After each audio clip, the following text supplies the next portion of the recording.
Well, we've certainly logged a good amount of real-world combat experience. Indeed. I feel that I fully understand the fundamentals. The trick seems to be viewing the blade as an extension of my body and swinging it intuitively. That's not one of the fundamentals. That's the final stage of mastery. Oh, is it? Well, I still get frightened every time I fight. You should use that fear to fuel your punches. I do. After all, it's either them or me. If you've taken that lesson to heart, then you're a true warrior in my book. Honestly, I don't know which one of you scares me more. That last battle was a little too close. Agreed. If Jude hadn't been there to save us, it would not have ended well. You have my thanks. Sure, don't worry about it. Even in the midst of combat, you really do look out for others. But taking your focus off your opponents like that could land you in an early grave. I guess it could. Of course, I wouldn't want to fight with someone who didn't give a damn about me either. So keep up the good work, champ. Will do. So in other words, you only want to fight with people who are willing to die young. No, you got it all wrong. I only want to fight with people who are willing to help me die old. So why bother taking human form at all? Spirits are really just masses of mana. They can't interact with the temporal world in that state. For a spirit to take physical form, it needs a catalyst of a corresponding element. As an example, the fire spirit of Freet can take form as a blazing inferno. And as Maxwell, you can be any element, right? The human body contains all 4 elements, so it's the perfect catalyst for me to take a physical form. What would happen if you lost your catalyst?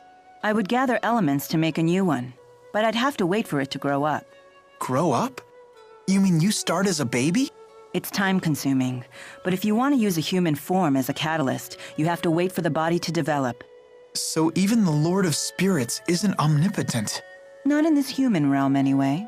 Let's just be grateful she didn't go with the male model, eh? Wouldn't bother me. Oh, you swing both ways? That's not what I meant.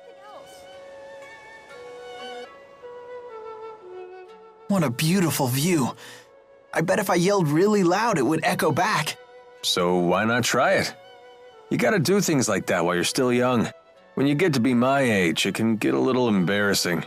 Yeah, all right, why not? Echo! Echo, echo, echo, echo. Alvin! Alvin, Alvin, Alvin, Alvin. And what you're doing now isn't embarrassing? A little, a little, a little, a little. You know that girl we saw in Hamil? The one with the weird doll thing? What about her? You didn't think that was odd? You can't waste your energy on other people's business. All part of growing up, kid. But she was controlling that doll and shady people were chasing her. That doesn't bother you? Yeah, plenty of that going around. I mean, just look at ourselves. I think we have enough on our own plates. You really want more irregularities in life? Not that it's necessarily a bad thing, mind you. No one's got a bigger helping of weird than Mila, and she doesn't seem to mind. Well, that's certainly true. I wonder how we can reach out to the Azul military. Why are you so interested in them? Because they say the Azul military hires based on ability, regardless of status. That's certainly not how it works in Rashagal. Is that right? Yeah, all of Rashagal's officials are descended from nobility. Traditions are lovely and all, but that doesn't leave a lot of juicy gigs for mercenaries like myself. But I wouldn't want to live in Azul. The clans are always fighting amongst themselves. There's no way I'd be able to concentrate on my studies. Different humans have such different priorities. And here you sit, above it all. Correct.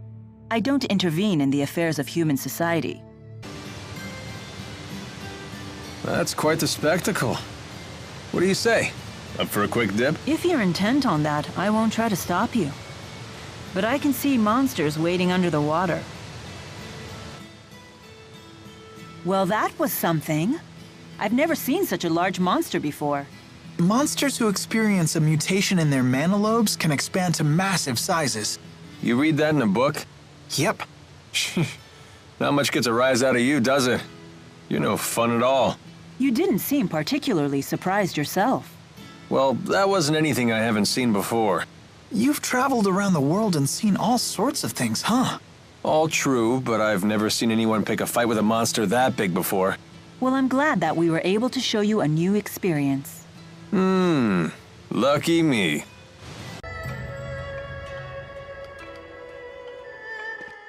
This is your hometown, Mila? It's so normal. Isn't it nice? It's so quiet here. Yeah, it sure is. Pretty weak, huh? I was expecting something freaky. Hey, come on. Did you say something? Oh, I was just wondering if your parents were around. Spirits don't have parents. And how were you born? I took this form 20 years ago. I appeared along with the four in the village shrine. Why? You seem to have a lot of questions about me. Just trying to keep Jude entertained. He was complaining about how boring the village was. Jude, do you crave chaos that much? What? I didn't say anything like that.